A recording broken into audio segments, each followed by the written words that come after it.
Hey everyone, and welcome. You know, every single day, we're sharing little bits and pieces of our lives online. But have you ever stopped to wonder what really happens to that data after you hit share? Well, today, we're going to pull back the curtain on information privacy. We're not just talking about the rules, but about the huge difference between a privacy blueprint and the actual reality of how our digital world gets built.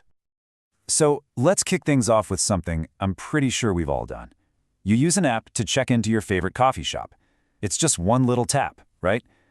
But behind that single tap, your data kicks off this incredibly complex journey. Who's looking at it? Where is it being stored? And maybe the most important question of all, is anyone actually protecting it? To really follow that journey, we've got to make sure we're all speaking the same language. So first, let's get some key definitions down so we're all on the same page. Okay, so at its very core, information privacy is all about one thing: control. It's your right to decide who gets your information and what they're allowed to do with it. This isn't about being secretive, it's about you being in the driver's seat when it comes to your own data. So the what that we're trying to protect is what's called personally identifiable information, or PII for short. Basically, it's any little piece of data that can be traced directly back to you. We're talking your name, your address, things like that. You can think of it as your digital DNA, and that's exactly why it needs to be guarded so carefully. So if PII is this super valuable thing we need to protect, how do we actually do it? Well, here's the thing. It's not something you can just slap on at the very end. Real privacy protection has to be baked in from the very beginning, kind of like building a house. I mean, think about it, right? You wouldn't just start throwing up walls for a house without a detailed blueprint from an architect, and you definitely want skilled builders putting it all together. It's the exact same idea in the digital world. You absolutely need a solid plan, and you need the right people to bring that plan to life. And this is pretty much how that whole analogy breaks down. On one side, you've got privacy by design. That's the architect's blueprint. It's the big picture plan that says, hey, privacy is going to be a core feature from day one. Then, on the other side, you have privacy engineering. That's your construction crew. They're the ones who take that blueprint and use all their tools and skills to actually build the protections right into the system. So what does a good blueprint, a good privacy by design plan, actually look like? Well, it has a few key principles. First, it's proactive, not reactive. You know, when you hear about a company scrambling to fix a data breach after millions of people's info is already out there, that's reactive. Proactive is building the strong walls in the first place. Second, privacy is the default setting. You shouldn't have to dig through a maze of settings to protect yourself. It should just work that way, automatically. And finally, good privacy doesn't break the product. It works hand in hand with security to make the whole experience better and safer for you. All right, so we have our blueprint. Now it's time for the engineers to grab their digital tool belts and get to work. This is where the big ideas in the plan actually meet the reality of code and computer systems. But before they write a single line of code, the engineers do something called a risk assessment. It's a really simple three-step process. First, they figure out the potential harm. What's the absolute worst-case scenario if this data gets out? Second, they figure out the likelihood. How probable is it that something bad will happen? And finally, they just combine those two things to get the overall risk. This tells them exactly what they need to focus on first. So how did they deal with those risks they found? With something called privacy controls. These are the actual tools for the job. A technical control might be encrypting your data so no one can read it. An operational control might be a rule that says only certain employees can access your info.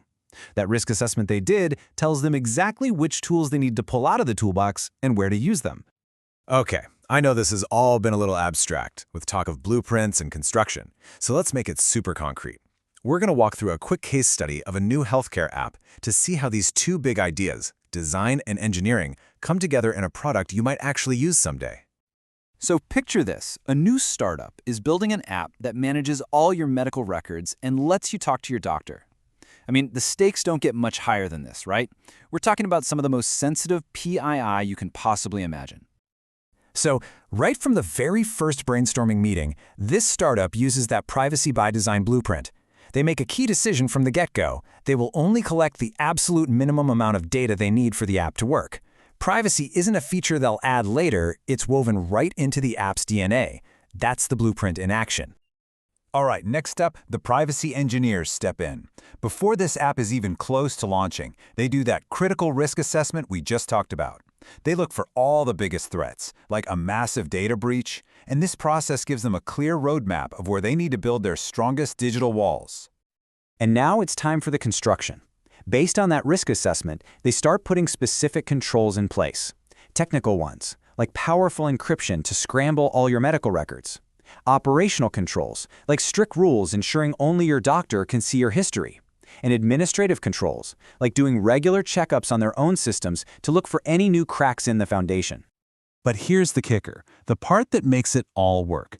All of these powerful behind-the-scenes protections would be totally useless if you, the user, can't understand them.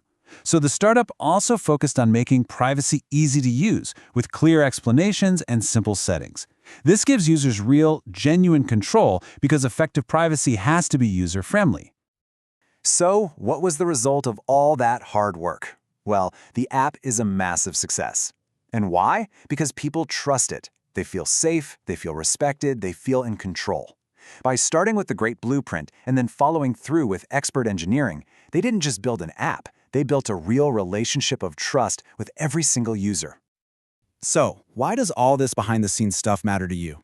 Let's bring this whole conversation back home, back to the phone that's in your pocket and all the apps and services you use every single day. At the end of the day, here's the bottom line.